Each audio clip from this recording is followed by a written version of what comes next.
Assalamualaikum warahmatullahi wabarakatuh. Waalaikumsalam. Bu, sebelumnya perkenalkan, saya Lora Aristiana, mahasiswa dari IAIN Kudus. Di sini ingin mewawancarai Ibu terkait perceraian. Iya. Nah, sebelumnya perkenalkan dulu, nama Ibu siapa? Nama saya Ibu Siti Kolipa. Saya bercerai dari tahun 2005. Kita langsung lanjut ke pertanyaannya ya. Boleh. Yang pertama tentang pelaksanaan putusan nafkah. Nah, pertanyaannya, apakah putusan nafkah dari pengadilan agama telah dibayarkan sesuai ketentuan? tergantung, karena tergantung mantan suami. Kalau mantan suami itu pada saat kita bercerai tidak mempunyai apapun, pekerjaan ataupun harta apapun, boleh ditundakkan jikalau dia ada harta. Itu sih. Selanjutnya, jika mengalami keterlambatan atau ketidakmelengkapan pembayaran, kendala apa yang dialami? Itu boleh dituntut. Boleh dituntut. Dituntut lagi kepada suami itu.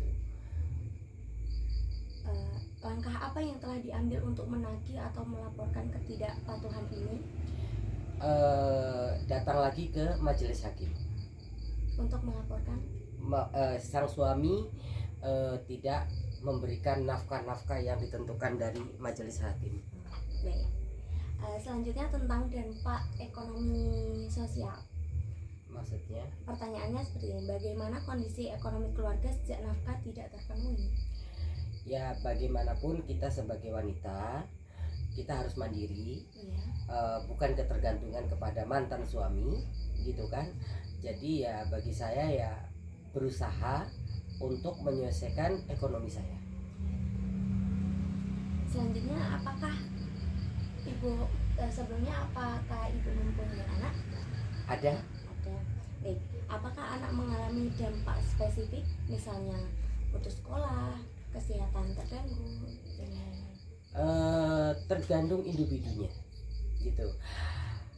Jadi kita sebagai perempuan, sebagai orang tua, kita harus bijak menghadapi psikis seorang kepada anak, gitu. Jadi anak tidak akan kekurangan kasih sayang dari orang tua walaupun kita sudah bercerai, asal kami berkomunikasi dengan yang baik, terutama sama mantan suami, gitu kan, saling berkomunikasi aja yang baik gitu. Jadi bisa walaupun jarak jauh tapi kita bisa mendidik untuk psikisnya jangan sampai kena, bahwa kita berpisah bukan bermakna kita kurang kasih sayang. Adakah dukungan dari pihak lain seperti keluarga atau yang lainnya untuk memenuhi kebutuhan dasar?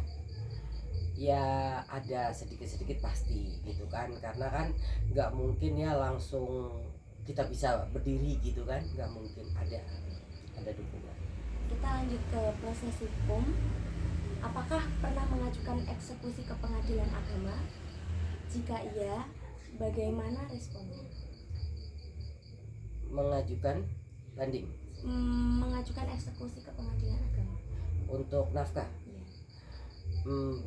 Ya kalau memang saya punya prinsip sendiri ya, beda dengan orang lain.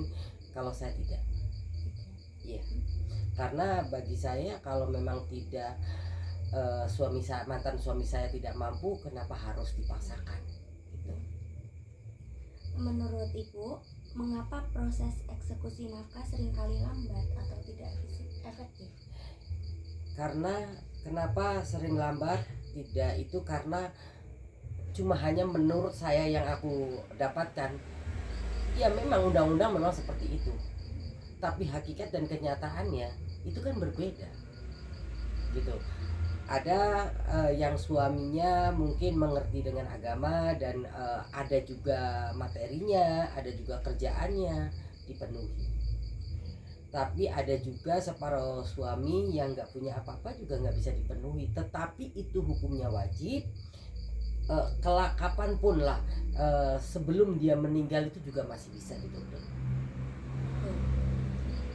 Selanjutnya, apa harapan Ibu terhadap peran negara dalam memastikan nafkah anak pasca perceraian? dalam peranan negara ya, Iya, negara.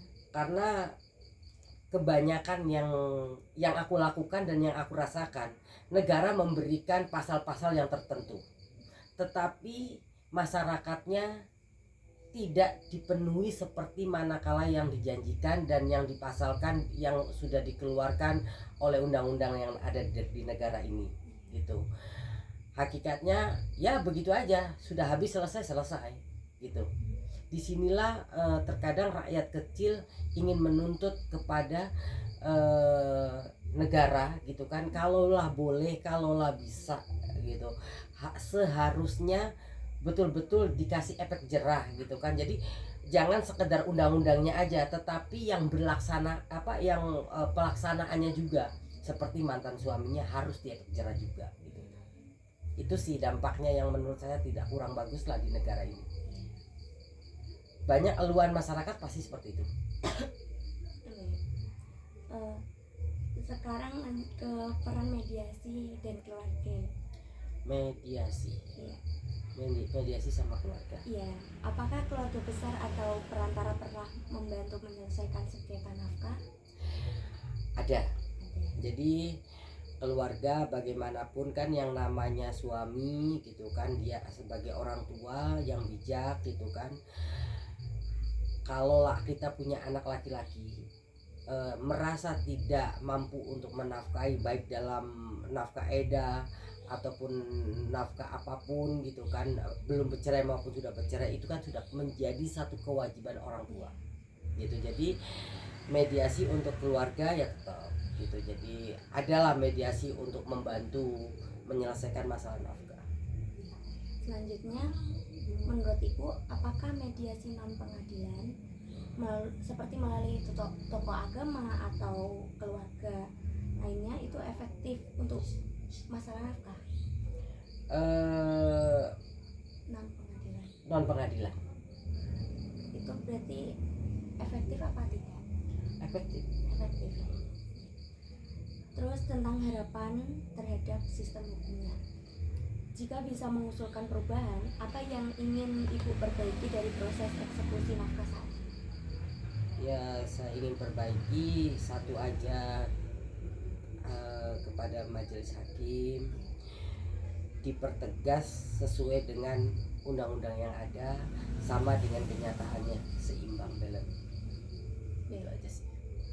Terus bagaimana pandangan Anda tentang penggunaan teknologi untuk memantau pembayaran nafkah? Bagus juga gitu kan, setidaknya kita tidak buang waktu, tidak buang masa untuk datang pergi ke majelis pengadilan. Setidaknya kan bisa dengan dunia online gitu, lebih bagus. Ibu sebelumnya Ibu Muslim ya? Tidak. Oh tidak. Ya udah Itu aja. iya. Terima kasih. Sama-sama. Sekian dari saya. Wassalamualaikum warahmatullahi wabarakatuh. Waalaikumsalam warahmatullahi wabarakatuh.